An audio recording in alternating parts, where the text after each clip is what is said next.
উন্নয়ন সহযোগী দেশ এবং প্রতিষ্ঠানের সাথে আমরা ধারাবাহিকভাবে আলোচনা করে আসছি এবং এক্সচেঞ্জ অফ ওপিনিয়ন হচ্ছে।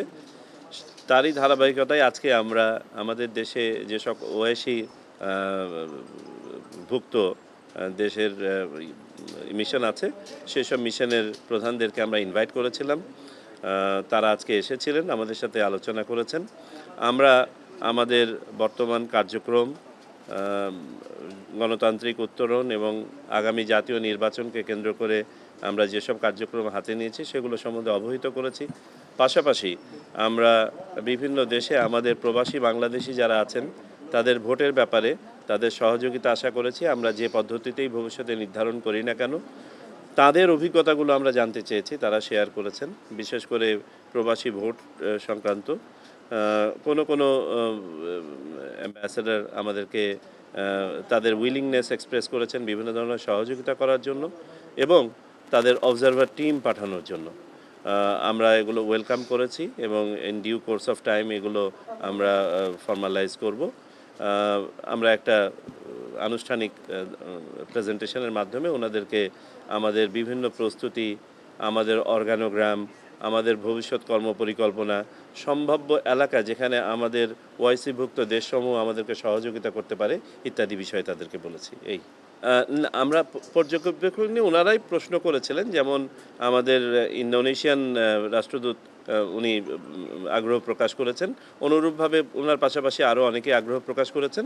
আমরা ওরকম ফর্মালি তো এখনও পর্যন্ত অবজারভারের জন্য আমরা চিঠি পুট আউট করি নাই, এটা in due course of time করা হবে। তবে আমরা ধারণা করি তারা সবাই আগ্রহী হবেন। না, এটার সাথে তো আমাদের কোনো নতুন করে বলার কিছু নাই, এটা তো একটা চলমান প্রক্রিয়া, আমরা সবাই তো এই প্রক্রিয়ার অংশ। সুতরাং এটা নিয়ে আমাদের সাথে আলাদাভাবে কোনো কিছু আলোচনা হয়নি। আচ্ছা, আমরা 3 ধরনের মেথড, আমরা কোনোটাকে প্রায়োরিটিতে আনি নাই এখনও। আমরা 3টা মেথডকে শর্টলিস্ট করেছি। আমাদের বর্তমান যে মেথডটা আছে, আপনাদেরকে সেদিনের ব্রিফিংয়ে আমি যেমনটা বলেছি যে পোস্টাল ব্যালটটা আমাদের বর্তমানে অকার্যকরী। কারণ আমাদের হাতে যে সময়টুকু থাকে আপনার ব্যালট পেপার ছাপানোর পরে এবং ভোট গ্রহণের আগ পর্যন্ত, সেই সময়টুকুর মধ্যে এই ব্যালট পাঠিয়ে ভোট সংগ্রহ করে ফেরত এনে ভোট কাউন্টিং সম্ভব নয়। সুতরাং আমাদেরকে একটা বিকল্প পদ্ধতি বের করতে হবে যদি পোস্টাল ব্যালট থাকতেই হয়। তো আমরা সেটাকেও একটা পদ্ধতি হিসেবে রেখেছি। দ্বিতীয় পদ্ধতি আমরা বলেছি অনলাইন পদ্ধতি। আজকেও আমরা আমাদের যেসব দেশ আজকে অংশগ্রহণ করেছেন রাষ্ট্রদূতরা, তাদের কাছে আমরা জিজ্ঞেস করেছিলাম যে অনলাইন বা ডিজিটাল ভোটিংয়ে তাদের কোনো এক্সপিরিয়েন্স আছে কিনা এবং আমরা কোনো সহায়তা নিতে পারি কিনা। এখানে দু একজন, যেমন ইজিপ্টের রাষ্ট্রদূত আমাদেরকে যেটা জানালেন যে তাদের অনলাইন ভোটে তাদের অভিজ্ঞতা ভালো নয়, তারা অনলাইন ভোট চালু করে আবার এটা বন্ধ করে দিয়েছেন। আমি পাকিস্তানের যিনি প্রতিনিধি ছিলেন তাকে জিজ্ঞেস করেছি, আপনারা তো কয়েক বছর ধরে ট্রায়াল বা পাইলটিং করছেন, আপনাদের অভিজ্ঞতা কি অনলাইন ভোটিং সম্পর্কে? উনিও সুনির্দিষ্টভাবে তেমন কিছু বলতে পারলেন না, বললেন যে ওনাদের প্রাথমিক অভিজ্ঞতা ভালো, তবে এখনও পর্যন্ত ফুল ফ্লেজের অনলাইনে যাওয়ার মতন অবস্থায় তারা পৌঁছান নেই এবং তারা বলেছেন ভবিষ্যতে আমাদের সাথে আরও তথ্য শেয়ার করবেন। তো আর ফাইনালি আপনার প্রক্সি ভোটিংয়ের ব্যাপারে আপনাদেরকে বলি, প্রক্সি ভোটিংটা খুব ফরেন কিছু না। যেমনটা বলেছি আমাদের পার্শ্ববর্তী দেশ ভারতের সোলজারদের জন্য আছে, পাশাপাশি ইউভুক্ত কয়েকটা দেশে যেমন ফ্রান্স, বেলজিয়াম এবং নেদারল্যান্ডসে আছে প্রক্সি ভোটিংয়ের ব্যবস্থা। আমাদের দেশে আমরা যেমনটা বলেছি যে আমাদের ফিজিক্যালি চ্যালেঞ্জ যারা, তারা তো আরেকজনের সহায়তা নিয়ে ভোট দিয়ে থাকেন। আর সেদিন যে কথাটা আমি বলেছিলাম যে আমরা তো এমনকি জমি জমাও মানুষের মাধ্যমে পাওয়ার অফ অ্যাটর্নির মধ্যে বিক্রি করি। তো আমাদের এখন মন্দের ভালো খুঁজে বের করতে হবে। আমরা যদি সত্যিকার অর্থে আমাদের প্রবাসীদেরকে ভোট দেওয়ার সুযোগ দিতে চাই, তাহলে কোনো না কোনো একটা অপশান বা সব অপশানের কম্বিনেশন আমাদেরকে নিতে হবে।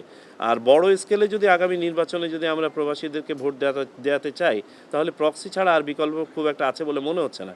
কারণ বাকি যে দুটো বিকল্প আছে এগুলো পাইলটিং পর্যায়ে যাওয়া যাবে, লার্জ স্কেল ডেপ্লয়মেন্ট হয়তো বা করা যাবে না। তারপরে আমি এটা বলি যে এটা আমার জন্য এখনও প্রিম্যাচিওর হবে বলতে, কারণ আমরা আগামী মাসের 8 তারিখে আমরা একটা ওয়ার্কশপ করছি এটা নিয়ে। সংশ্লিষ্ট বিশ্ববিদ্যালয়, প্রতিষ্ঠান, আপনার এক্সপার্ট যারা আমাদেরকে এ পর্যন্ত প্রেজেন্টেশন দিয়েছেন, সবাইকে নিয়ে আমরা আগামী মাসের 8 তারিখে একটা ওয়ার্কশপ করব। এই ওয়ার্কশপের পরে আমরা দেখি কী ধরনের আর্কিটেকচার আমরা ডেভেলপ করতে পারি এবং সেখানে এক্সপার্টরা আমাদেরকে কি বলেন, কত সময় লাগতে পারে। তারপরে আমার মনে হয় বলতে পারবো যে কোনটা অপেক্ষাকৃত ভালো হবে। তবে যে অপশানই থাক না কেন তার তো প্রোজ অ্যান্ড কনস থাকবে। না না না, এ ধরনের কোনো কিছু নিয়ে আলোচনা হয় না। আমি আপনাদেরকে সংক্ষেপে যেগুলো বলেছি সেগুলি নিয়ে আমাদের প্রস্তুতি, আমরা কি করি, ইলেকশন কমিশনের আপনার জনবল, সক্ষমতা, ইলেকশন কমিশন ভবিষ্যতে আমাদের উন্নয়ন কার্যক্রমের মধ্যে যেগুলো আছে, যেগুলোতে সত্যিকার অর্থে ওনাদের জন্য রেলেভেন্ট এবং ওনারা যেগুলোতে পার্টিসিপেট করতে পারবে। জি জি, আমরা অ্যাট লার্জ আমরা বলেছি, আমরা কোনো স্পেসিফিক কিছু বলি নাই। যেমন আমাদের ক্যাপাসিটি বিল্ডিংয়ে, আমাদের ইন্টারন্যাশনাল এক্সচেঞ্জ প্রোগ্রামে, এক্সপিরিয়েন্স শেয়ারিংয়ে ইত্যাদিতে ওনাদের সহযোগিতা আমরা চেয়েছি। না না, এই ধরনের কোনো আলোচনা এখানে হয় না, হওয়ার স্কোপও নাই। কারণ আমরা সবাই জানি আমরা অতীতে আর হাঁটতে চাই না, আমরা সামনে এগোতে চাই এবং আমরা ভালো গণতান্ত্রিক দৃষ্টান্ত সৃষ্টি করতে চাই। সেই জন্য আমাদেরকে এমন একটা পদ্ধতি অবলম্বন করতে হবে যাতে তারা আইনগত ঝামেলায় না পড়ে। আমরা প্রক্সি ভোটটা, এটাও কিন্তু একটা কারণ প্রক্সি ভোটে যাওয়ার, যে উনি একটা টেলিফোন কলে তার একজন সহযোগী বলে দিতে পারেন, তাকে তো আর কোনোখানে সমাবেশ করে লাইন বেঁধে ভোট দিতে হচ্ছে না।